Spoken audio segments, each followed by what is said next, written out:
Artery Recordings. Hey guys, how's it going? This is Shan Dan from Artery Recordings doing another video blog. On the line today I got Joey Sturgis, an extremely famous engineer in our scene, for sure one of the top producers and engineers in his field, having worked on Asking Alexandria Records, Miss May I, Attack Attack, and being RIAA certified gold engineer. Nice to have you on the show, Joey. Hey, thanks for having me, Shan. And always been a good friend and fan of Artery Recordings and everything that you guys have done. Thanks, man. I know you're busy yourself too. I see you working on tons of plugins, and you got like 9 million projects coming up. You know, it's interesting to follow. But what's on your plate right now? Well, that's the only way it can be. You know, you got to do a lot of stuff or you get bored. At least I do. One of the main things I'm doing right now, which I find to be really fulfilling, is this educational podcast, sort of a club type thing in a way, not just a podcast, but also mentoring program, and we do some other fun stuff. It's called the JSF Podcast. You can check it out at jsfpodcast.com. We do some technical talking, but we also talk about the business and the industry. We approach it from a lot of different angles, you know, marketing to how to mic up a kick drum. So it's kind of a little all over the place, but you know, we stick to the realm of the audio industry in terms of behind the scenes. We try to. Cool. I'll make sure to put that in the description in case anybody wants to click through and check out any of that stuff. Well, today I figured we'd talk about a few things, just give advice to kind of unsigned bands or, you know, just bands starting out and whatnot. That's kind of how I gear a lot of these video blogs towards. But, you know, with a lot of bands, they show up into a studio, they start recording, and they don't realize that they should have been prepared too. That's one tip that I could say. What's the importance of doing pre-production and being prepared before actually going into a studio? Well, I would have to say that it really is everything.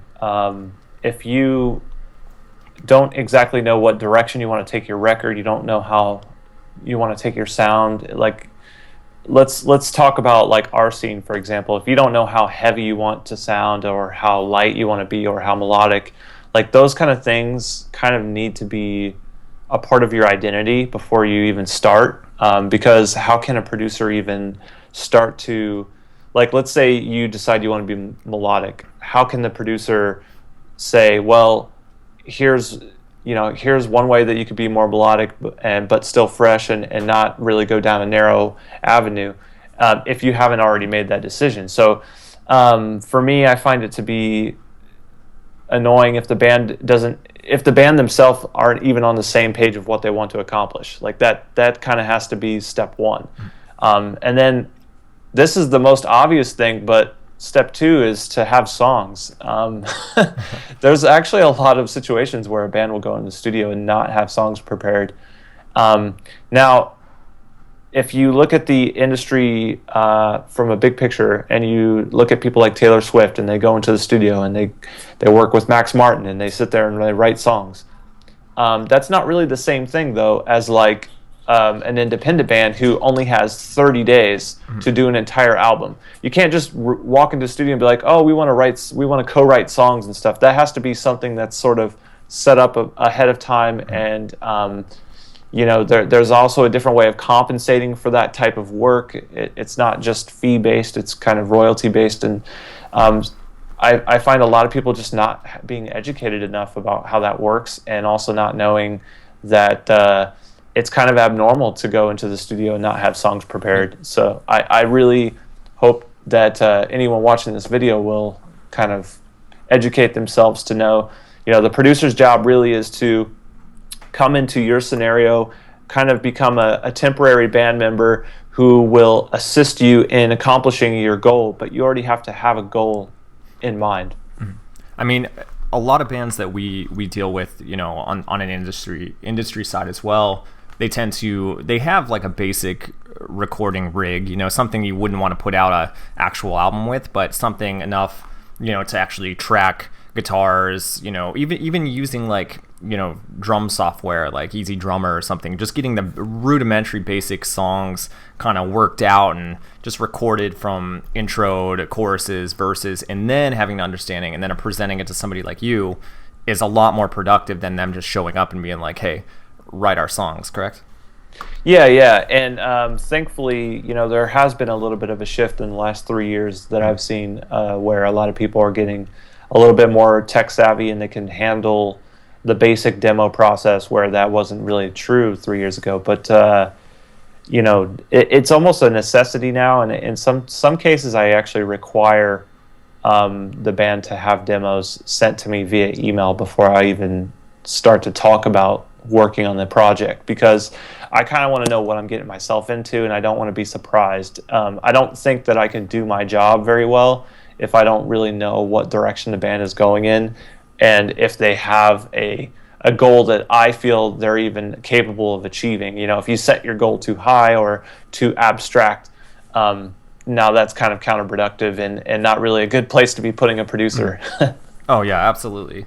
I mean, there's also the fine tuning of what you're actually trying to go for, because I've seen many bands come along where they say, oh, we want to be angry and aggressive and have these, like, the straight edge hardcore guys like our stuff, and we want to be melodic and like screamo and fit in with, like, Black Veil Brides fans, or like just all over the place, and you're kind of like, take a step back, figure out exactly your demographic. You can't have all of it. Like, you're either going to piss everybody off and nobody's going to like your music, or you can fine tune exactly kind of the path you're trying to go, right? Exactly, yeah. And the same thing is true for production. You can't have balls to the wall guitar and 70 layers of screaming and 2 drum sets and 3 bass tracks happening all at the same time. So it's all a balance, for sure. Absolutely. Another question I had that I wanted to ask is, maybe we could give kids a little, a few tips of do's and don'ts for the recording studio, stuff they should be doing, stuff they should never be doing. What are your thoughts on that? I think one of the biggest things that I see happening on a regular basis, and I think it's a big no-no, is changing your habits. A lot of people kind of get amped up to go into the studio and they think, okay, I'm going to quit smoking, I'm going to start eating vegan, I'm going to go to bed earlier than I normally do, and I'm not going to drink this drink that I like. Like, as soon as you make all those changes is the moment when your body goes through a change and it causes you to perform differently. I'm mainly kind of talking about vocalists, I guess, but this has to also do with mental capacity and the ability to stay focused for a long period of time, which is what you need to do when you're in the studio. So when you change your habits, it changes your ability to focus and also your mental capacity, and which can affect your creativity too. So keep your habits the same, and if you don't have the best of habits, that's part of who you are, and probably part of the way you sound in some cases. The second thing I would say is to just know exactly, this is a big do. You need to know exactly all of your parts and who is the best at playing them. Now, sometimes in a studio setting, you might have 2 guitar players, and one guitar player can't really play this riff very well. It's going to be fine. You're going to have 6 months to get to the point where you can play that riff perfectly. But right now, as this is being documented historically, forever, permanently, let the guy who can play the riff perfect, let him record the riff, because that's going to reflect better, as the image of your band and the sound of your band. You want it to be the best possible version that you're capable of at that time. So sometimes people let pride get in the way, and they want to be able to, play their parts. But if there's somebody in the band that can play the part better, I say more power to that, because let's try and get the best, version of the song sounding good. I mean, it's not uncommon either for, musicians or bands to bring in, kind of a guest drummer strictly to track, a certain album, stuff like that.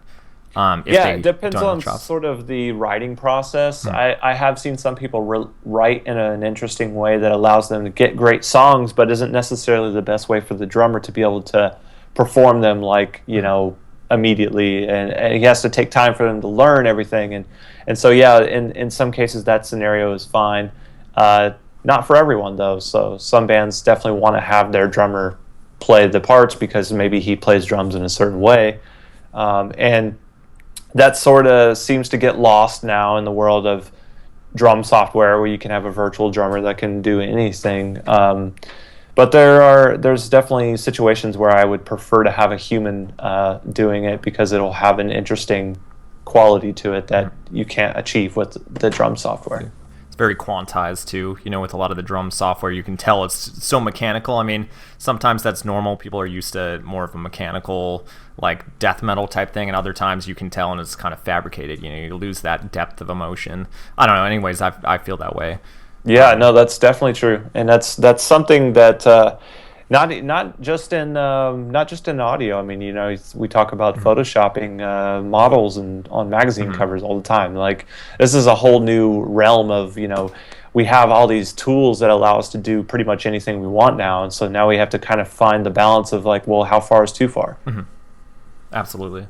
Well, thanks, Joey. I appreciate that. I'm sure, you know, a lot of guys got solid information from this video blog.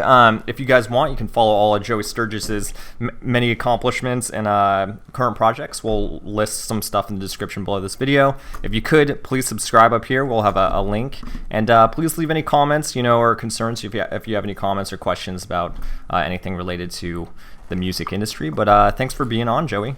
Yeah, thanks for having me. Awesome, much appreciated, man. Artery Recordings.